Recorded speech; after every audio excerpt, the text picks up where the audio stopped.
Good afternoon, everyone. Hope you're doing well. I would like to welcome you to the Creative Counties, a how-to discussion on Main Street redevelopment projects here at NACo's 2018 annual conference. We're pleased that you could join us today. My name is Allison Mays. I'm Vice Chair of the Washington County, Virginia Board of Supervisors and also a Vice Chair of NACo's Arts and Culture Commission. I'm here to moderate this panel today and talk about a subject that's pretty near and dear to my heart, which is Main Street development. As we all know, a community's Main Street is often the historical center of the community. However, in the latter half of the 20th century, many main streets and their storefronts were abandoned for newer buildings on the outskirts of town. We've all seen this with large retail development projects and that sort of thing. Today, we're going to be talking about creative strategies counties are using to revitalize main streets and historic commercial districts to build vibrant, walkable neighborhoods and thriving economies, from innovative funding to creative placemaking. And I'll talk about a few things that we have going in Washington County, Virginia.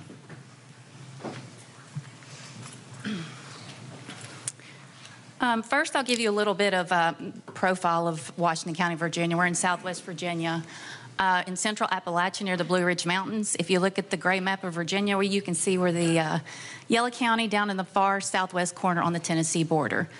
We're actually closer to 5 other state capitals, including Nashville, than we are to our own state capital of Richmond, Virginia. We have a population of a little under 55,000. Our county seat is Abingdon, Virginia, which is right at 8,000. Agriculture is our #1 industry.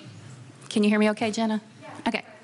And tourism is a vital economic driver for our county, and it's supported by our artistic, cultural, historic, recreational, and agricultural assets. As mentioned, we have active outdoor recreation, including an extensive trail system. The Virginia Creeper Trail is our main tourism driver as far as trails, and we have about 250,000 visitors to that trail each year. And also the Appalachian Trail, I'm sure you're familiar with that, running from Maine to Georgia, runs through Washington County. So today we'll focus on the further development of trails in our county. These are pictures from the Virginia Creeper Trail, which is a rails to trail project. We have several of those in our county where an old railroad was converted to a trail system. You can see down on the bottom 2 pictures, those are old railroad stations in Alvarado and Green Cove that are now bicycle stations.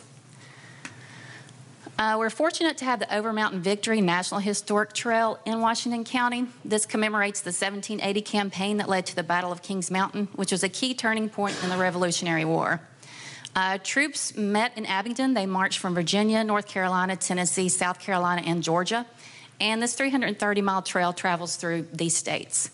The northern trailhead is located in Abingdon, Virginia, and originates at the muster grounds. Right now, a study is being conducted for a proposed walking path between the trailhead in Abingdon and Sycamore Shoals State Historic Area in Elizabethton, Tennessee. Right now, this is just a commemorative motor route. The trail could potentially connect the Creeper Trail with the Tweetsie Trail, which again is also a rails to trail project. And sites along the way include things like Bristol Motor Speedway, Heartwood, and different historic, cultural, and entertainment landmarks. The town of Abingdon is also currently working on an urban trail through downtown Abingdon. This is developed to provide a main artery directly through downtown Abingdon for pedestrians and bikers. This will connect the Creeper Trail trailhead to the muster grounds and the Over Mountain Victory Trail northern trailhead. And this goes through 4 distinct landscape typologies: urban, residential, rural, and industrial.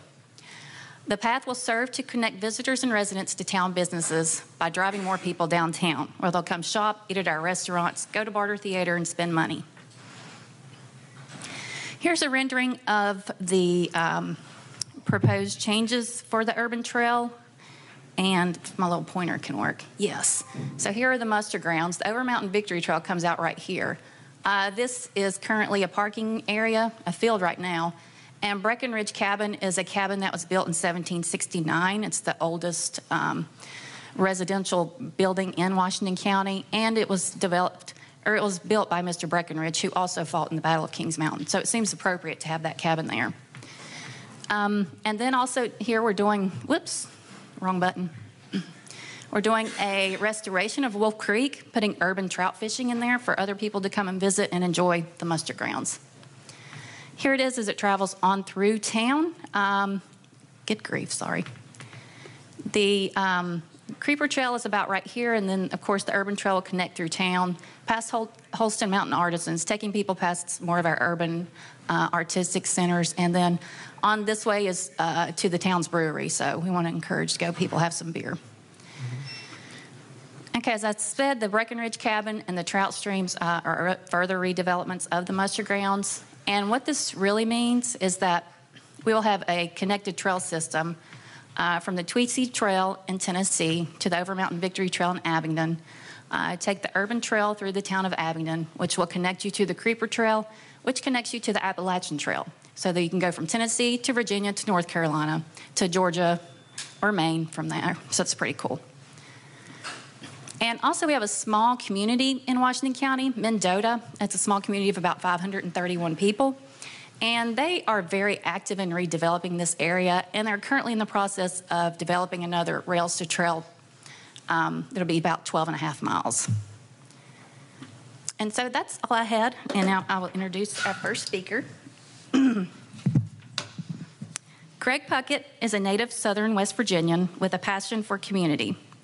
Since being elected as County Commissioner in November 2014, Greg has worked in partnership with the other commissioners to strengthen new community-based partnerships and reestablish the County Planning Commission for the first time since 2000. Although he has held a number of positions in the local community prior to serving as County Commissioner, he is currently the Executive Director of Community Connections, which is the county's family resource network, where he continually reaches across county and state lines to help guide the prevention and community building process. He is also one of a team of local businesses and individuals passionately dedicated to revitalization and economic stabilization through the Princeton Renaissance Project, a partnership with the West Virginia Hub Initiative.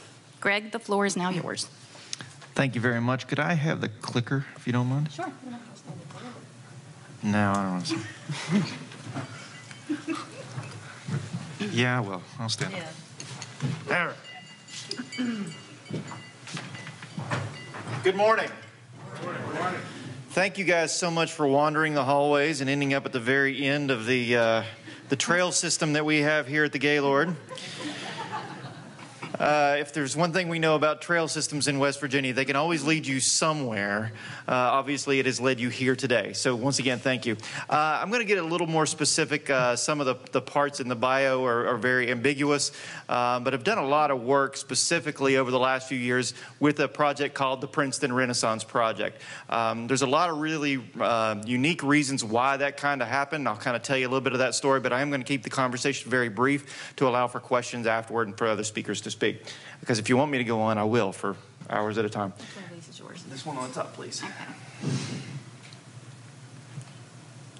Just to let you know a little bit about West Virginia, my county in particular, we're at about 61,000 people. We're the southernmost tip of West Virginia.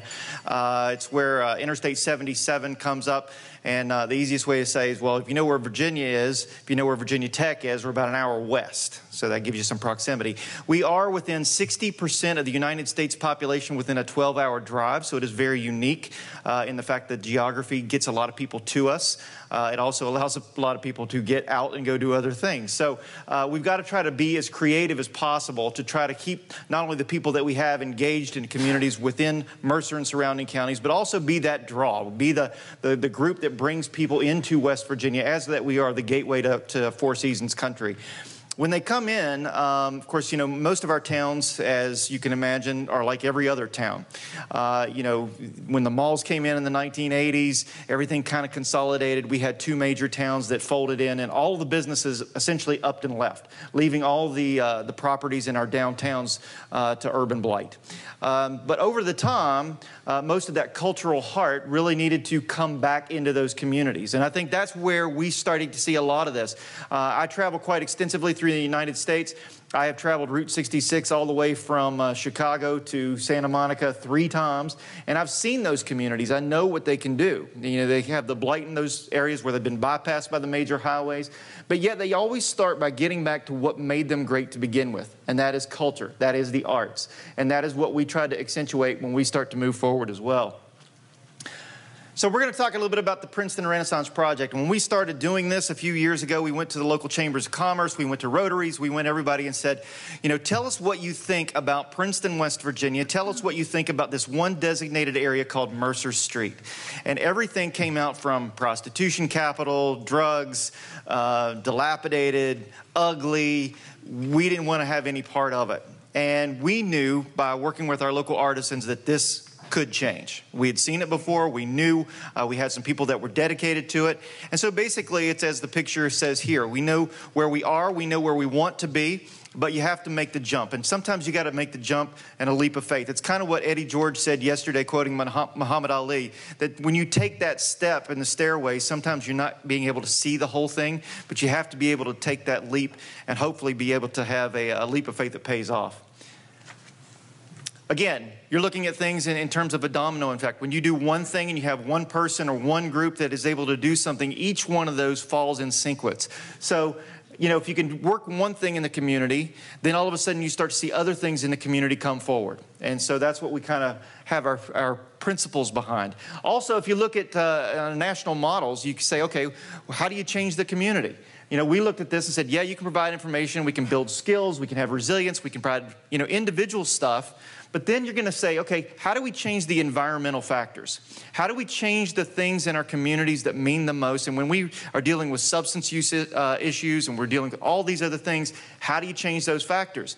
And in this one particular area on Mercer Street where you saw prostitution at an all-time high level, when you saw all the drugs being disseminated, we knew we needed to change it. So physical design of the environment, really changing what our community looks like. And I've always said, through the arts, if you have a community that looks a certain way, it will act a certain way. If it acts a certain way, it will continue to behave that way. How do you change it? Go back to the structure, go back to the people, and that's how you make change happen. Again, looking at community change level initiatives, you got to say, how are we going to impact this one area? You can't change everything, obviously.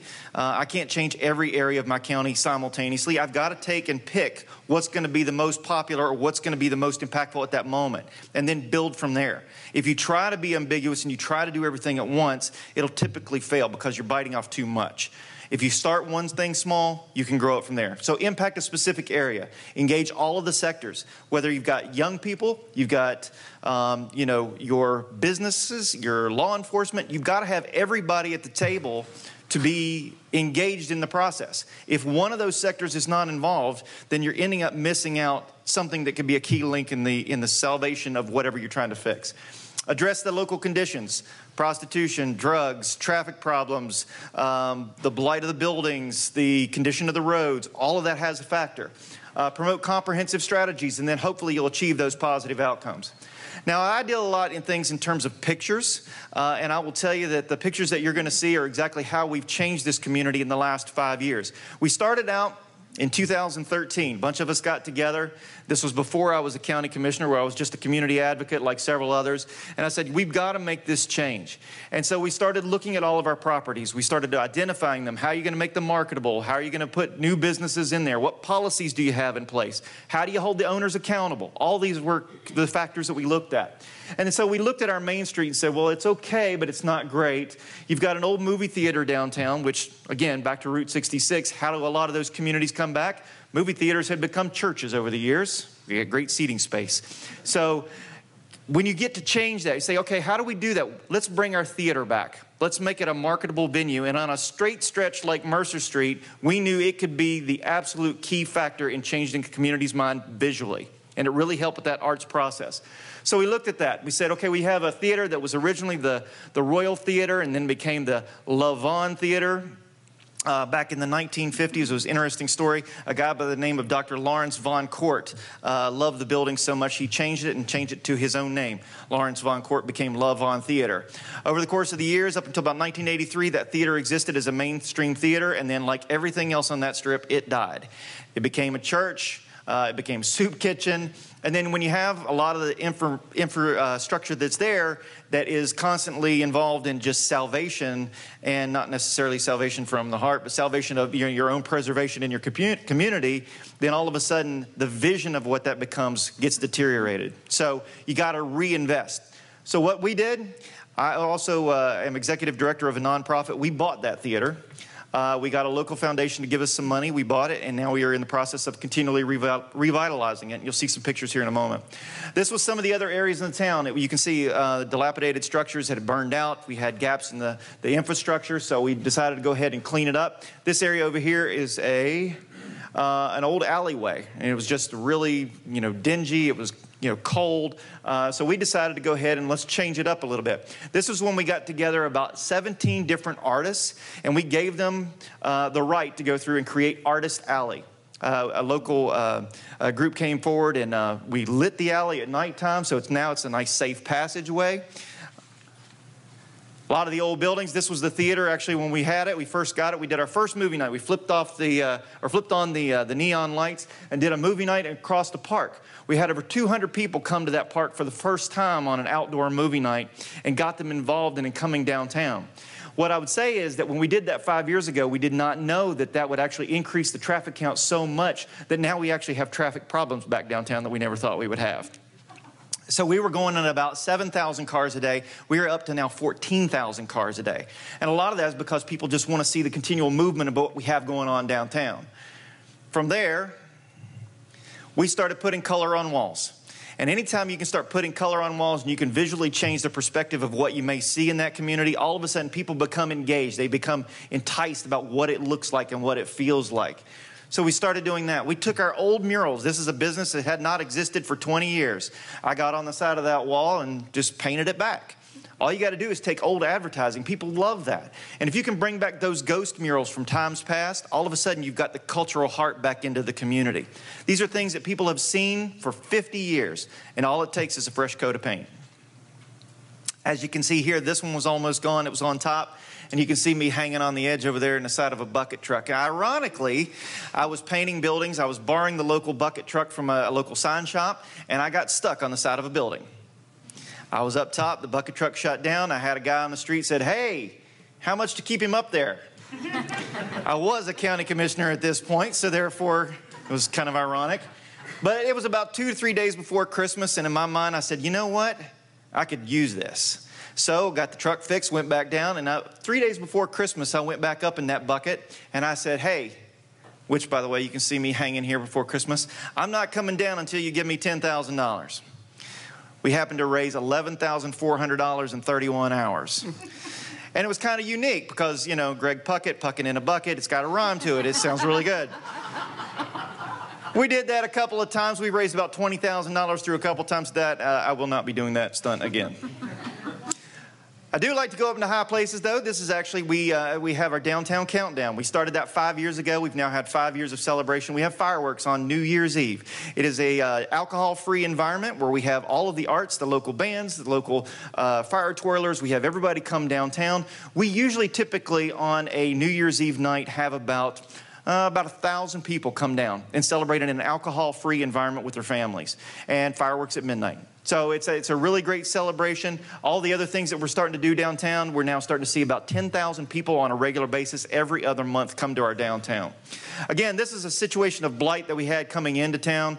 You can see here's an old mural. We had the fire department get together, and they tried to blast off the plaster on the side of the walls. And that is actually me over in the bucket truck one more time. You'll see me doing that quite a bit, actually, if you ever come to my town. This is what those same buildings look like now.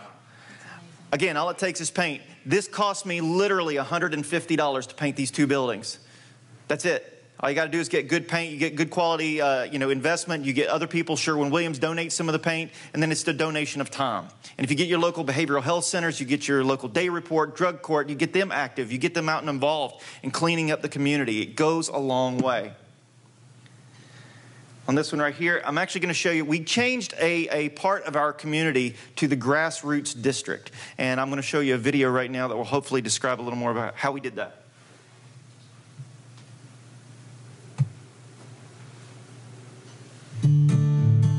Princeton, West Virginia's downtown district embodies authentic Appalachia, embracing our homegrown heritage to provide a destination experience worthy of a weekday, a weekend, or even a lifetime.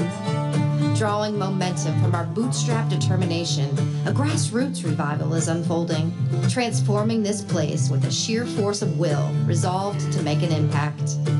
key movements are cultivating progress to create an environment where investment is germinating and business is blossoming, thanks to pioneering spirits sinking roots on Mercer Street. Our enthusiasm is drawing inspiration from the traditions of our past to help nurture a new nostalgia for downtown Princeton. Commercial vitality is branching out as new vendors crop up, joining stalwart businesses to reinvigorate and redefine the area. A fresh sound is pulsing the window panes, where bluegrass and funk come to appreciate a common storyline inspired by grit and resilience. As locals harness their talents, we see a fresh future emerging based on the pride of craftsmanship passed down through generations. Welcome to the Mercer Street Grassroots District, where craft, culture, and commerce come to thrive.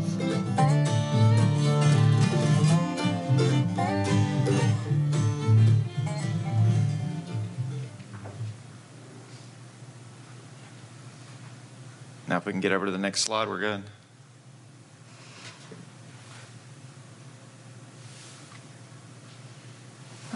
I put you back in the bucket.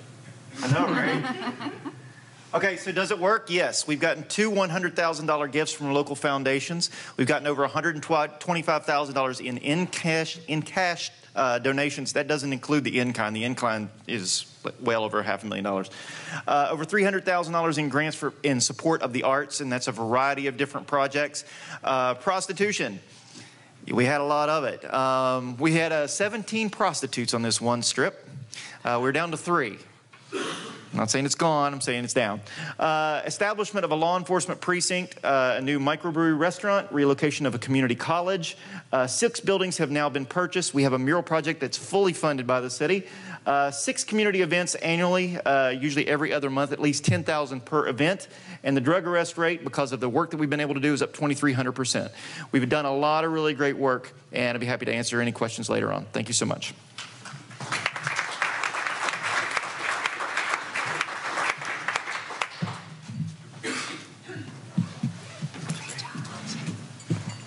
Thank you, Commissioner Puckett. We certainly appreciate all the great work you're doing in Mercer County.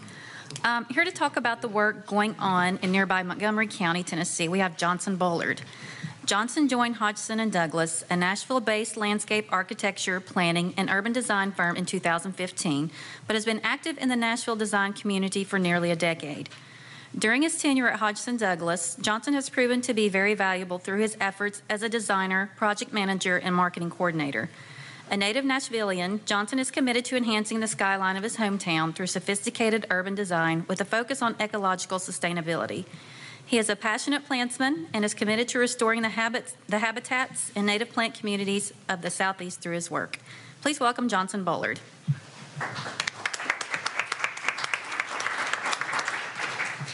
Good morning, everyone. Yeah.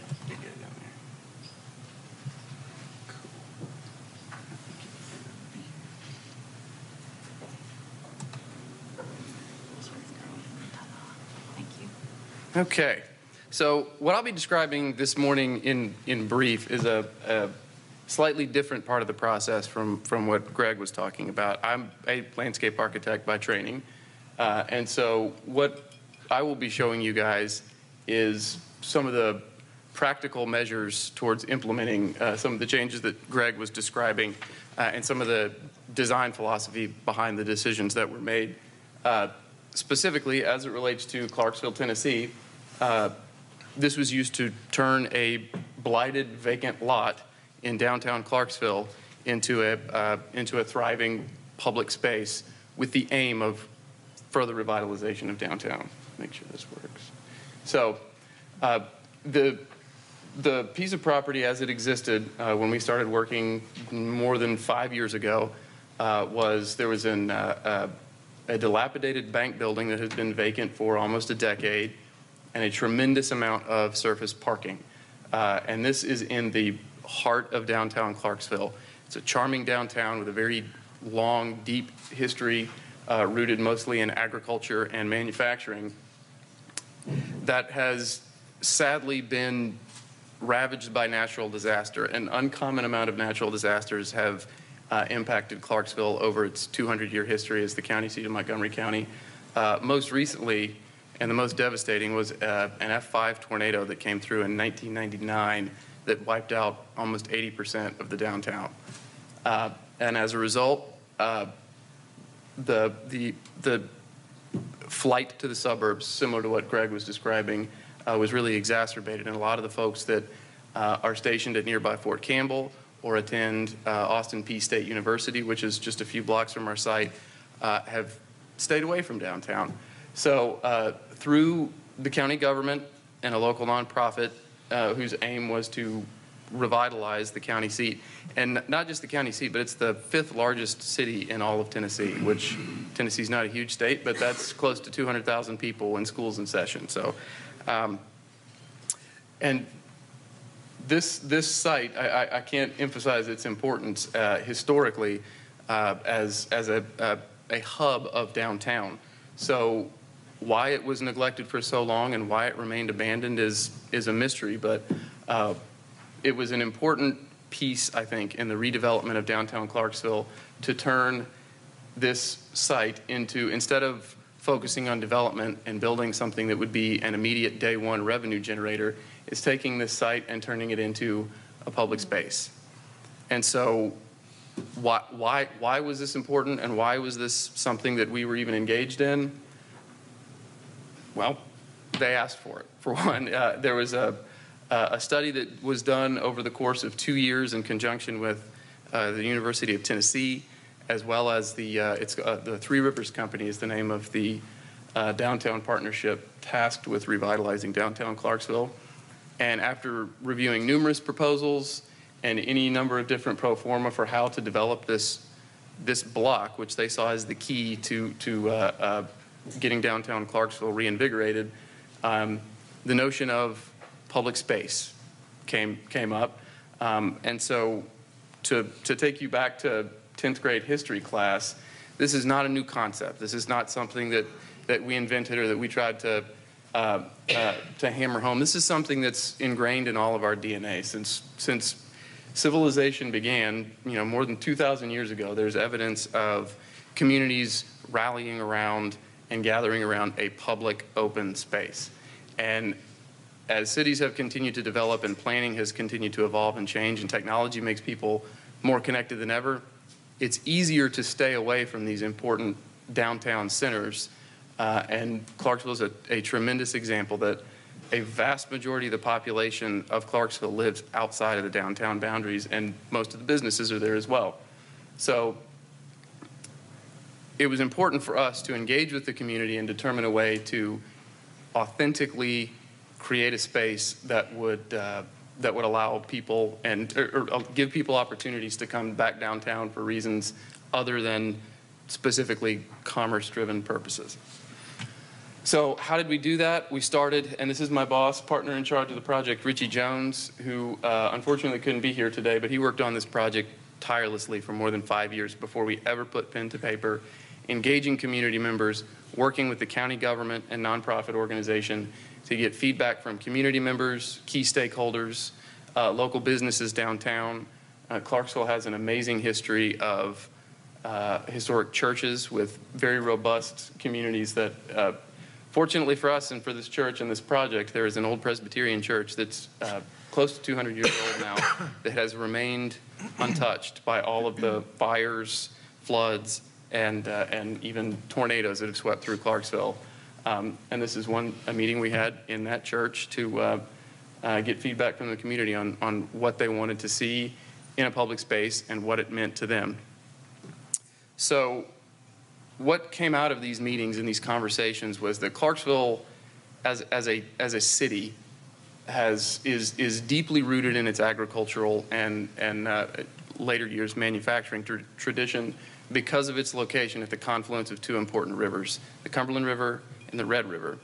And the geology that created those rivers is essentially it's the northernmost portion of the Highland Rim in Tennessee. So Clarksville sits on a prominent spot atop this hillside, and our site is actually the highest point in Clarksville, which was interesting for us. It proved programmatically some challenges for the site, but it gave us some direction for how to create a space that was authentically Clarksville without being overly designed. So that was the task that we were faced, is how to take the native ecology, the geology of the site and of the surrounding region, and the forms of the two rivers, the Red and the Cumberland, how to implement those and draw from those in a way that would create a space that was that could only exist in Clarksville. So in dealing with these public spaces, programming, there's a formula for programming. There are certain elements that need to be present or that people expect to see. That's something that can happen. A water feature can exist in one place or another. A playground could be that you could have an off-the-shelf play system in one park or another, and it's not really specific to a location. So our charge as designers was to create a space that was distinctly Clarksville and referenced its history, paid homage to that, the natural geology that created the place, and drew its inspiration from this community that was shaped by the land through its shaping of the land, if that makes sense. So we developed a master plan over the course of 2 years that incorporated these features. Again, we have a water feature here that is referential to the braided Red River and its confluence with the Cumberland River and the Delta below that has historically been was very fertile tobacco farming land, and that's where most of the boats that went down the Cumberland River and brought stuff to Nashville all came through this area. So again, creating a true public space, a true open space that was as flexible as could possibly be, and achieved the goals of our key stakeholders by offering opportunities for everything. They wanted the downtown commons, the square, to have the ability to be active 24 hours a day and serve every member of the community in one way or another. Similar to what Greg was describing, there is a large homeless population downtown that historically has camped out on the south side of the site. And that wasn't something we wanted to turn our back on. There are members of the community, whether it's the historic church on the north side, the historic bank, it's one of the oldest banks in Tennessee, a Federal Reserve Bank to the west, or another lot that's being developed to the east. We want to make sure everyone in Clarksville, every Clarksvillian, had a place, a truly democratic space that was uniquely Clarksville. So from development of the master plan, we started creating renderings and going into further design studies to start looking at some of those programmatic elements. One of the things that it was very important was the inclusion of an ice rink in Clarksville. It's a seasonal feature that exists between Thanksgiving and just after New Year's. The entire park, every space, had to exist around this nucleus, this open space that was extremely flexible. And a big part of what these studies allowed us to do was to start getting buy-in and start communicating with our focus groups, our key stakeholders, and the county, as well as the nonprofit development arm, to determine what it was going to take and how we could take this space as designed and bring it to life. So this photo was taken just over a month ago. The ribbon cutting for the Commons was almost 3 months to the day. So this is a very fresh project, and it has been, by all accounts, an enormous success. It's been a blessing for the downtown, so much so that when I was trying to solicit information, more specific information on the amount of property that has changed hands and the amount of events that are already booked for this space, the information is coming in too quickly for us to compile it in any meaningful way. Almost every building, with the exception of the beautiful historic church up here in the corner, has been sold at least once since we started construction of the project in 2016.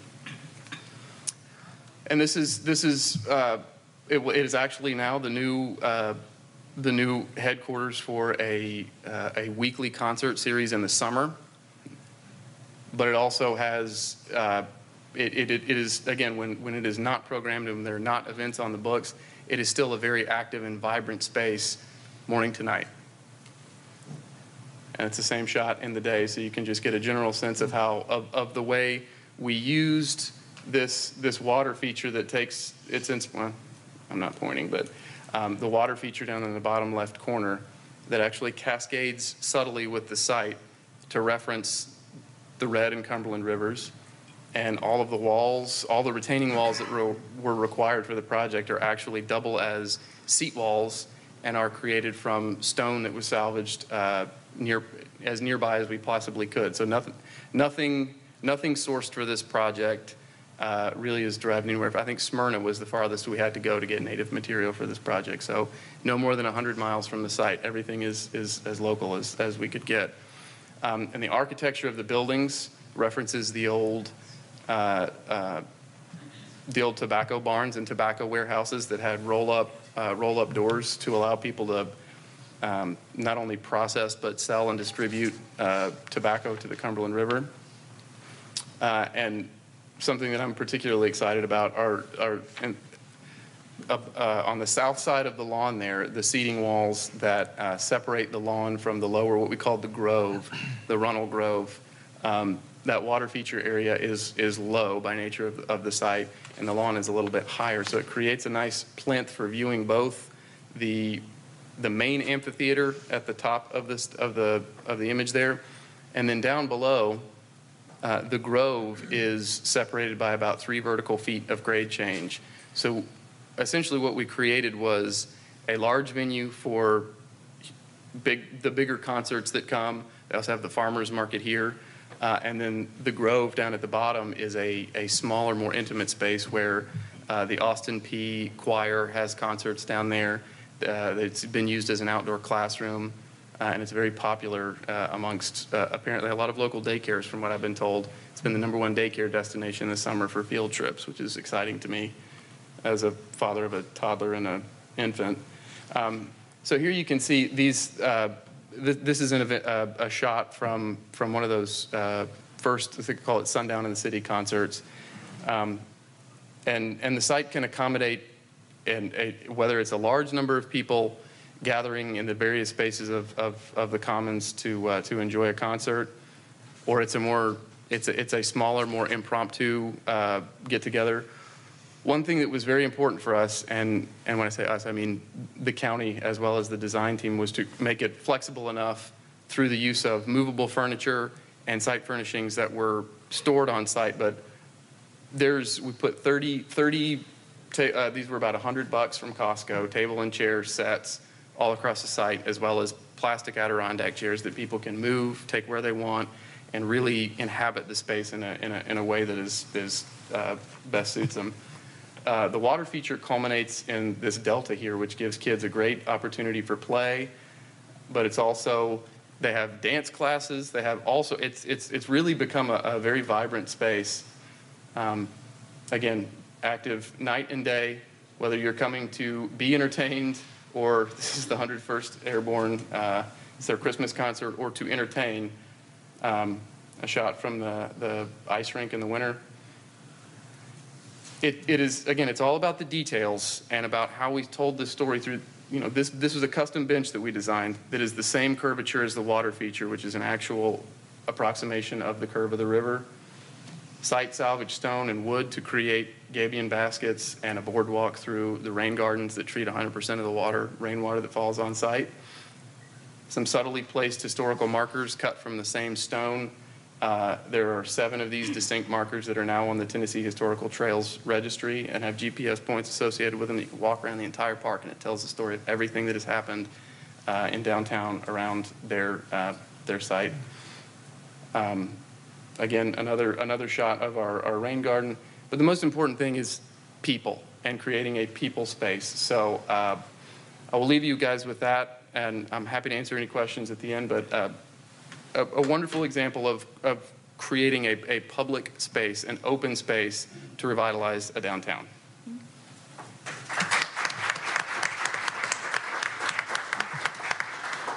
Thank you, Johnson.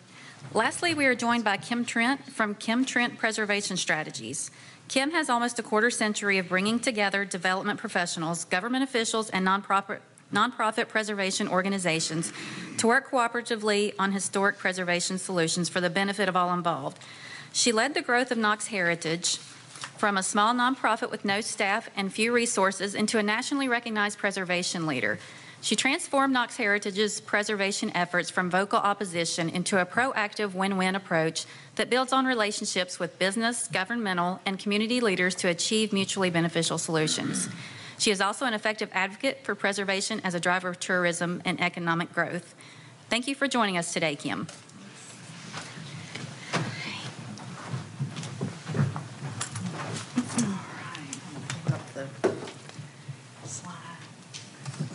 Good morning, everybody. Thank you for being here.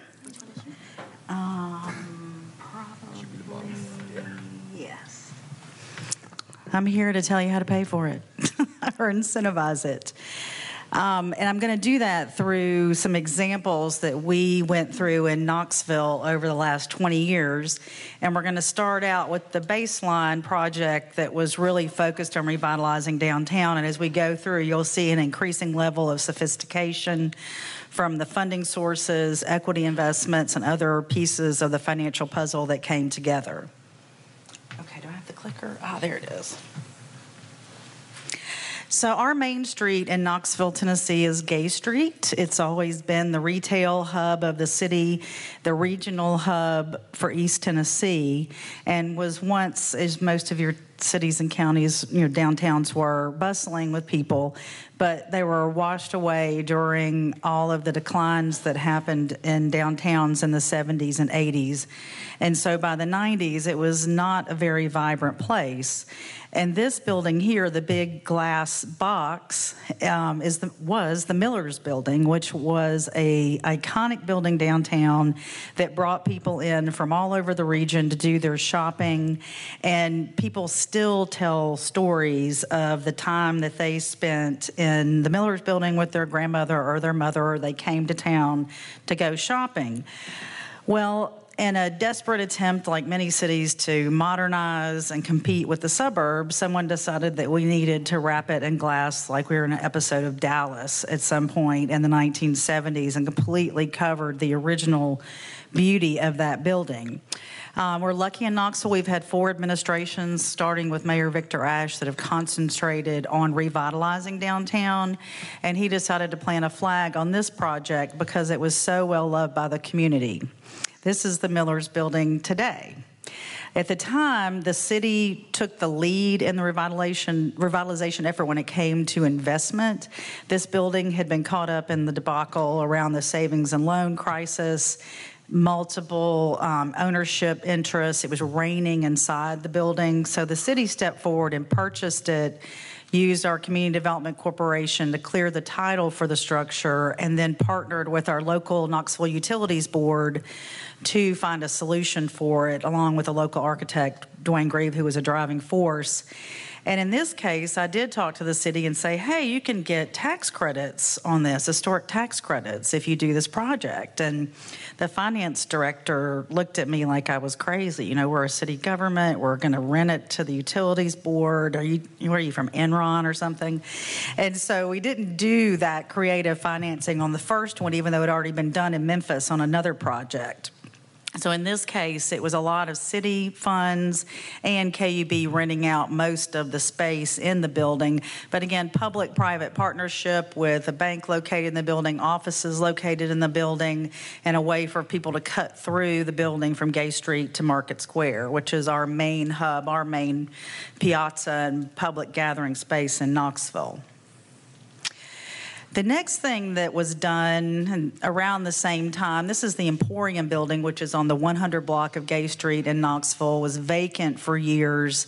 A gorgeous building owned by preservation developer Christopher Kendrick, who then sold it to David Dewhurst, who's been our most prolific developer in downtown Knoxville. And in order to make the numbers work, there really needed to be some assistance from the city because this was in the infant stages of downtown being reborn. So the Emporium building went on to encompass the two buildings you see here in the photograph. And actually, I used to live on the top floor, the one on the right, in those windows. It's a great place to live.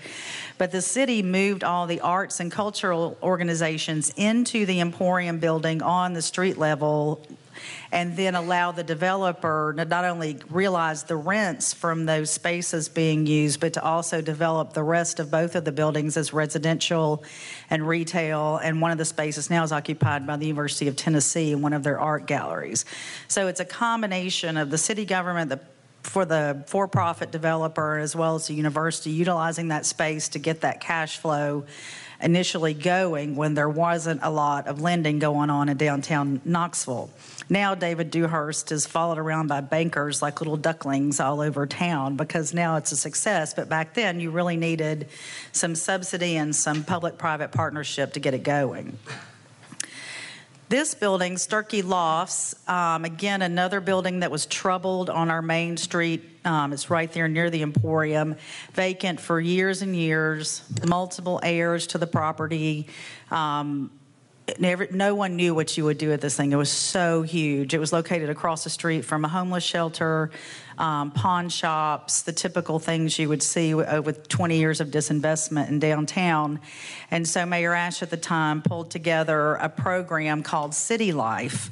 And the city didn't have to put in a lot of money on this, but a lot of it was just saying, we believe in revitalizing downtown. We are going to help you do this.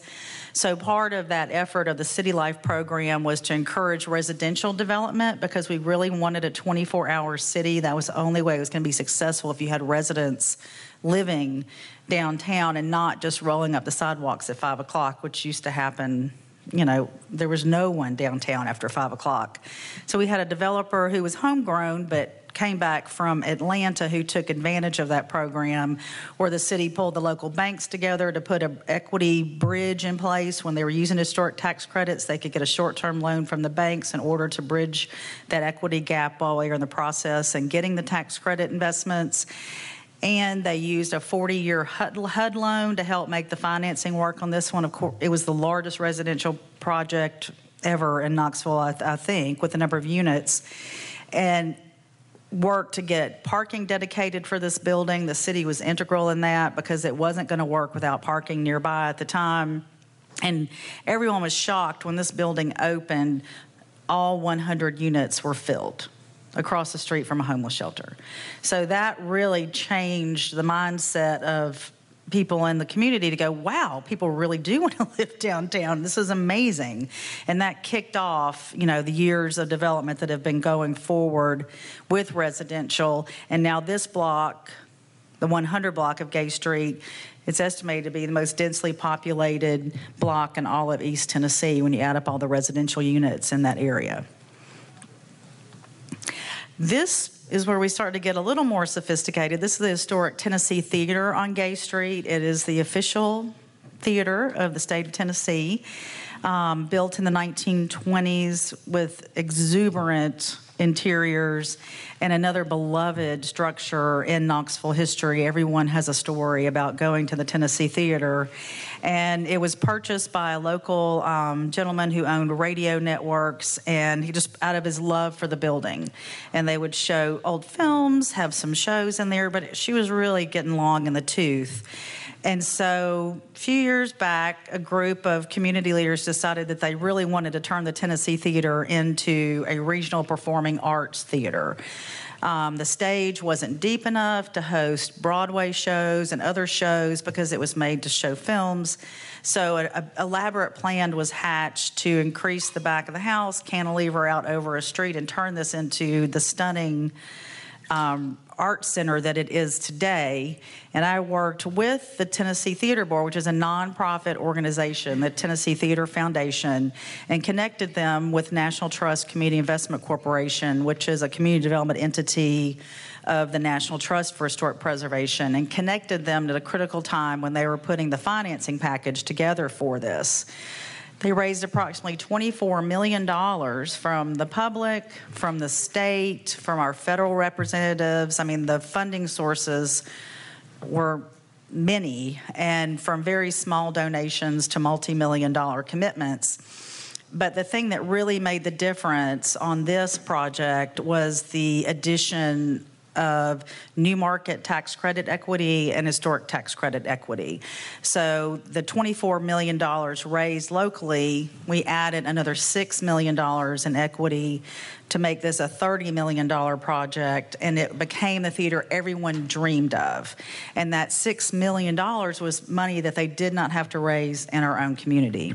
And some people may say, how do you do this? It's a nonprofit. You can't do it. Well, you can do it. And the folks at National Trust Community Investment Corporation know how to do it. And it involves setting up a for-profit subsidiary of the nonprofit or the governmental entity, following, of course, certain rules of the Internal Revenue Service and the programs that you're working with. But you can set up a legal structure to access the equity investments from people who are wanting that return and will invest in your project. This one has been a huge success for the community. And, you know, after we set up that whole structure, after 5 years to 7 years, it unwinds, and now it's owned by wholly by the the Tennessee Theater Foundation, and it's actually programmed by AC Entertainment, who are the folks who do Bonnaroo, which is a little concert you might have heard of, or Forecastle right now in Louisville, Kentucky. This is where we really got a little more sophisticated. This is the 500 block of Gay Street. Originally, all these buildings on the left slide there, part of the slide, were scheduled for demolition. The block had been vacant for a couple of decades. The county owned the property. Original plans were to put in a justice center and jail on our main street. Thankfully, that is not something that happened. I don't know that that would have been the best demographic to bring downtown, but the county was very cooperative with the city in making a transfer of this property, because we really wanted a downtown movie theater, and everyone wanted downtown to come back and really saw this as the silver bullet. But as the preservationist group, we really wanted to incorporate the historic buildings into the new development. So thankfully, Governor Haslam, who was mayor of Knoxville at the time, allowed us originally 30 days to come up with an alternative. Sorry, my little thing up there. 30 days to turn around a design that would work to incorporate the 8-screen cinema with the existing properties, and through work with architects, financiers, National Trust, and other groups, we did put that project together. Regal Cinemas operates it. It's named the Regal Riviera after a theater that was there for years but had burned before. And the beauty of this is we use multiple funding sources. The city got the land from the county. We saved the buildings on the left, which are then put out through requests for proposals for private developers to redevelop those buildings. They utilize the historic tax credits as well as the new market tax credits, and those are designed to incentivize economic development. We also had the theater, which is now the second highest grossing theater in that market after a theater out west, which has twice the screens. And the tax revenues are much better. On that block, you would have had one entity, Regal Cinemas, with one theater paying property tax and sales tax. And now we have a plethora of small businesses who are in those buildings. So it was really a win-win for everyone. And then the National Trust connected us with a CDE who invested $2 million in the new structure. And Bill was an investor. So everyone pitched in to get this done. My name, my contact information, and I'll be happy to answer any questions when we get to that portion.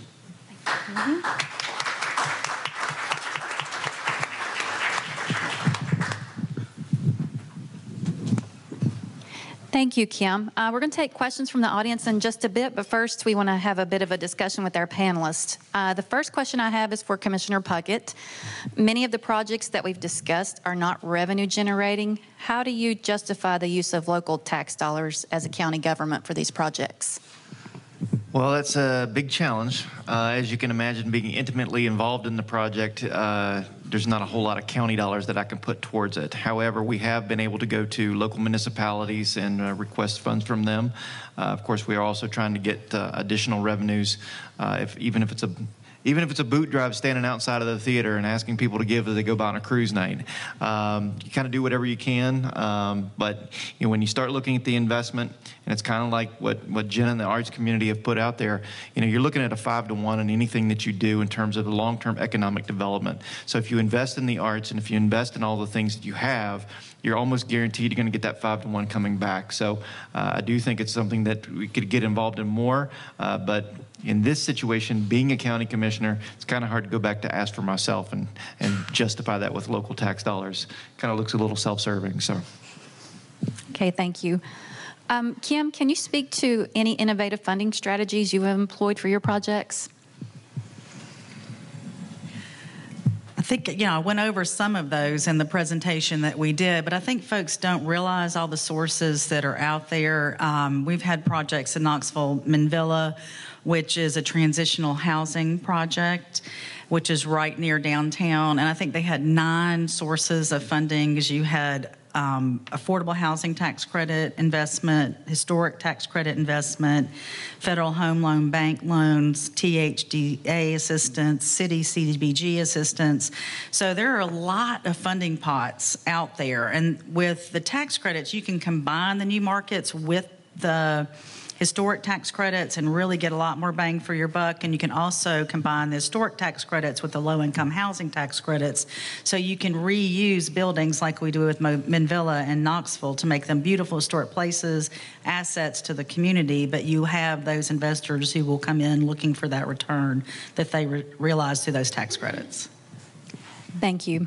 And Johnson, I know you spoke about authentic space, and obviously storytelling around that is very important. How do you tell your story and work to share that story with diverse audiences?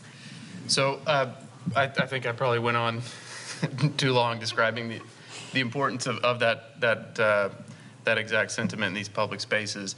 And we found, at least in Clarksville, that being referential to the history of this important county seat and downtown area without being too overt was very important, because they're a city that's and they're a divided city and county government. And Clarksville, the downtown Commons is in the heart of downtown Clarksville, and we actually had to purchase part of the property from the city government and interface directly with their right-of-way line. So all that to say, creating something that was both forward-looking but also referential to the history was complicated. And so the answer, I guess, would be through subtlety of design detailing, and some of the these are all things that again, it's inherent in all of us as people, that the way we tend to gather and coalesce in public spaces is it's been happening for since we became civilized communities. But there are small, subtle things that we were able to implement some practicalities from a design standpoint. For example, the brick that we picked on the buildings was a custom blend that pulled colors from all of the surrounding historical buildings. So we were creating something new with a very modern aesthetic, but the actual design of the structure and the materiality was referential to the old tobacco warehouses that existed on this property at one time. Again, the stone escarpments and all of the retaining walls that were required, but also became seating elements, that was all stone that was cleaved and stacked to mimic the limestone shelves that form the bluffs of the Cumberland River. So all of these subtle things that we're not pointing directly to and saying, look at that, that's Clarksville. It's there, and it exists. It exists ideally seamlessly with its natural surroundings. So telling that story and making sure that Clarksville feels like it is, and the visitors to the site feel as if there's a sense of place there without being too on the nose. Thank you. We have about 15 minutes for a few questions. Is there anyone in the audience who has a question for our panelists? She started in the back, Jenna. There's one in the front, too. Good morning. I'm Laverne Toombs. I'm from Louisiana. I was just curious to know, did any of you all go through the process of becoming a certified local government through the Division of Historic Preservation? That was a key in Knoxville for us to set up that CLG and have our Historic Zoning Commission on hand. Originally, because we had Market Square under Historic District and the historic neighborhoods, but they also bring technical assistance to help you with design issues and things that can really improve the quality of redevelopment in your community. So I think the training is really important. And then we went on to put in place a downtown design review board that specifically addresses issues of design outside of the historic districts downtown. So I highly recommend the CLG is a way to bring technical training and support to a community to help work through these issues with historic buildings. And real quick, two other things that didn't mention under the financing. There's a new program you all need to check and see if you're in it. It's opportunity zones. I'm hoping all of your counties applied. I work with a lot of for-profit developers of historic commercial real estate. They're really excited about this new program, which allows investors to take a capital gain out of any other investment anywhere else and then invest it into a project within an opportunity zone and see really significant tax savings up to maybe not paying capital gains tax at all if you leave the investments in time, a long enough time. And then another tool that we used, of course, was tax increment financing. That's the most commonly used tool in Knoxville. And we're doing lengths of the tax increment financing for developers all the way up to 25 to 30 years on some of the major 30, 40, $50 million projects downtown. Sir? Good morning. Bruce Bracker from Santa Cruz County, Arizona. We're a border community with Mexico, and we have an interesting downtown. We have about 2.6 million people crossing the border every year on foot, which filters into our downtown. But we are having an issue, and the question I had was, when you reach out to a community and you ask people what they want from their downtown, how do you balance that off with what's financially viable for downtown? If buildings are selling for more than what you can do an art studio in, how do you balance this off with what the community wants versus what's economically available for those buildings? I think we've seen a lot of that in Princeton, and I think what ended up happening was a lot of our owners, I wish we would have, you always learn 5 years later what you should have done. I wish we would have been able to take the opportunity to buy the buildings independently other than the theater, or work with the local city government to secure the buildings at that price. Because now what we've been able to do is we've secured the facilities, we've invigorated what the community said they wanted. They wanted the green space, they wanted to feel better coming into town, they wanted the events. But now we've successfully increased all the value of all the buildings. And in doing so, we've done our own disservice, because the owners still do very little with the buildings currently. So we've had to go back in and implement policies to say, okay, you know, you either use the space that you have, or we're going to have you taxed at a higher rate because you have unused space. So we've had to go back in and work with our owners, and then hopefully allow them a chance to come back in, and either they get engaged in the process or they feel more so inclined to sell off the buildings. Unfortunately, they're trying to sell off the buildings on the price value now compared to what it was 5 years ago. So I think, right, and I think that one of the things that as a community, when we're starting to do all these events, it never happens fast enough. And so the impatience of the people, that even though we're still working on the theater and we're 5 years into the process, it looks a heck of a lot better on the outside, it's frame structure on the inside, we've had to keep moving on to other projects because the funding for one particular avenue wasn't there, but yet we're starting to change the dynamic of everything else around it to keep the momentum flowing. So I think it instills a matter of trust, it instills a matter of effort, and hopefully that's continuing the motion. Hope that answered your question. Hi, Blake Kiger, Cabarrus County Commissioner, Cabarrus County, North Carolina.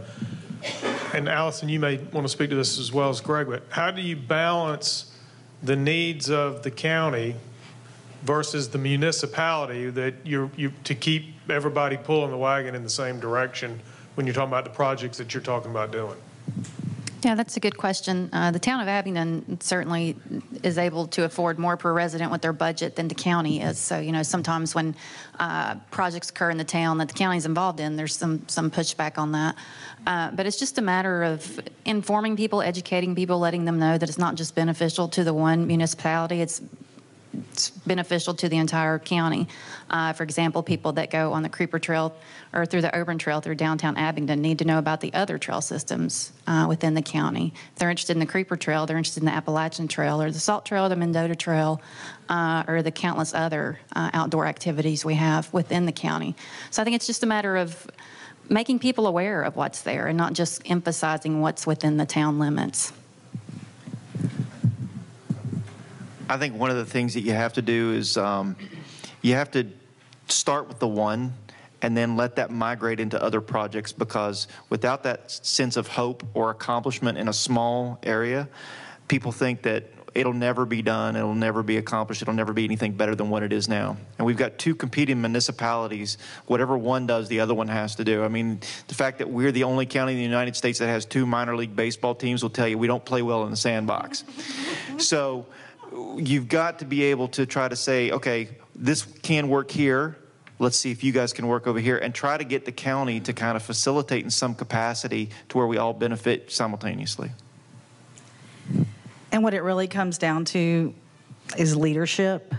If you've got a county executive and a city mayor and they are feuding and not getting along, which we did for quite some time, we had some strong personalities, the wheels just spun. But as soon as we had a mayor and a county executive who were interested in pushing the same agenda, and these were Republicans, Democrats, all along the way, once the obstruction stopped, it really took off from that point, because up until then there was a lot of squabbling. But as you said, you just got to explain to the county taxpayers. I always tell folks, if you live out in the wilds of Knox County and you hate old buildings, this is still good for you, because this is maximizing tax revenues, sales tax, it's making places for people to visit, go out to eat. So it really does impact you and keep your taxes low by adding more people who are paying into the system through these investments. My name is Craig Doss. I'm from El Paso County in Colorado. I guess this is really for all the panelists. Were any of these projects part of a larger comprehensive planning effort for the towns for each project? Or I guess the other side of that question is, do you see these as being catalysts for something like that? Because oftentimes when you do a project like any of the ones you talked about, it's going to have ancillary impacts in the adjoining neighborhoods or maybe even out in the county. So were these either guided by a comprehensive plan, or do you think these are going to be a catalyst for something like that? In our case, in Knoxville, there was an effort, you know, because we're always chasing Chattanooga. We're always trying to do it as well. We're better than Chattanooga, but they had done a planning process. So we did something called 9 Counties, 1 Vision, which encompassed the 9 counties in the Knoxville metro area. And they did intensive community outreach, finding out what people's priorities were. And we were all shocked when downtown Knoxville floated to the top as a regional priority, because they all understood that that was our regional hub. And so that began our process with the downtown planning group. So in our case, people wanted something to happen, but the planning process and the visioning process helped identify, hey, this is a priority for people, so we need to work on it. And we actually just completed our comprehensive plan in 2015, so it was absolutely driven by, our outdoor spaces and agriculture, and making sure that we preserve those green spaces. And any planning we do absolutely involves those aspects. I think from our standpoint, of course, we're still working on our county comprehensive plan. We work with our municipalities, but they had laid forth a plan, but unfortunately they did not know what they wanted to do. The only thing they saw was the blight downtown, and it was a nuisance to them more than it was an opportunity. So when we got all the community leaders together and we formed this Blueprint Communities group by working with a state arts and culture subcommittee, that's when we basically asked the city politely if they would get out of our way and let us do the work. Thankfully, they complied, and we started working on these things. And then over a period of time, you had to develop that trust. You know, even though the mayor and the city manager were on that Blueprint Communities process, the board was still not. And so there are still members of the board to this day that, even though they've seen the progress, they've seen the economic development, they're like, well, what are you going to do about this street? So they don't even see the full impacts of that yet. So it's a continual process, a continual movement, and we're just thankful 5 years later that we've seen the progress, and now we've got other people competing throughout the entire county to make that a more comprehensive vision. We actually, as part of our project as well, there was a master plan, both a downtown master plan and a streetscape and design guideline master plan, one done in the late 90s, the other in 2010, that identified our site and a couple of others as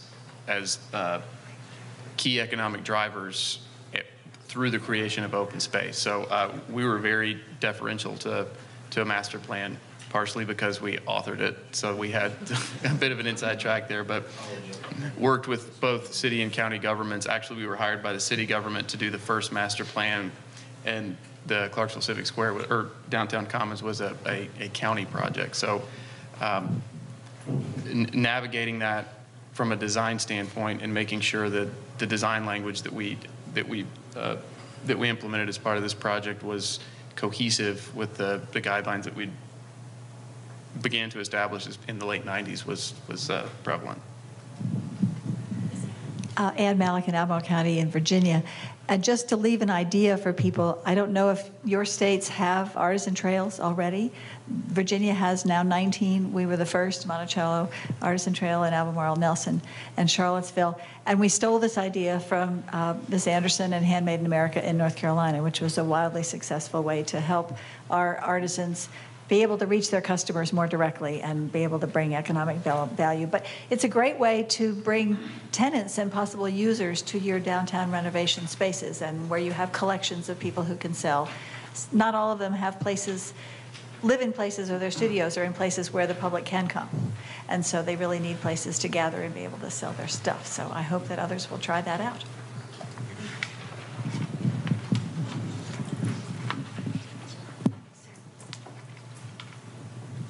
Yes, I'm Ted Harden from Jefferson County, Arkansas. I'm a justice of peace, which everybody else is usually called a commissioner. But my question is, our hub, our county seat the city that is our county seat has really dilapidated downtown. There's been a commercial and residential flight. When you're doing these developments that you're sharing with us, are you seeing any come back or redevelop, or how do you address that? I think looking at it from a particularly rural community like Southern West Virginia, we've certainly seen that. We've had investors come in, and not only the artisans have kind of come in and taken over the space, but we have seen, as in Knoxville, some modest housing start to come back downtown. Most of the blight that we saw through the drugs and the housing that was there, the HUD housing that was downtown, has since been able to move out. We've had several different buildings purchased. They're putting in, medium income style apartment buildings in our downtowns. And now we're starting to see more businesses, unique style businesses, plus style women's clothing. We're starting to see our dry cleaners relocate downtown. We're starting to see all these unique things that we never had before. So I've seen it personally, and I think that it really is a testament to people having a vision for something different, and then allowing the city to say, hey, we like the eclecticness of this particular area. Let's redefine it and what it is, and then remarket that and rebrand it, and it seems to be working. I liked your concept, and a lot of our businesses have moved to a western part of the city.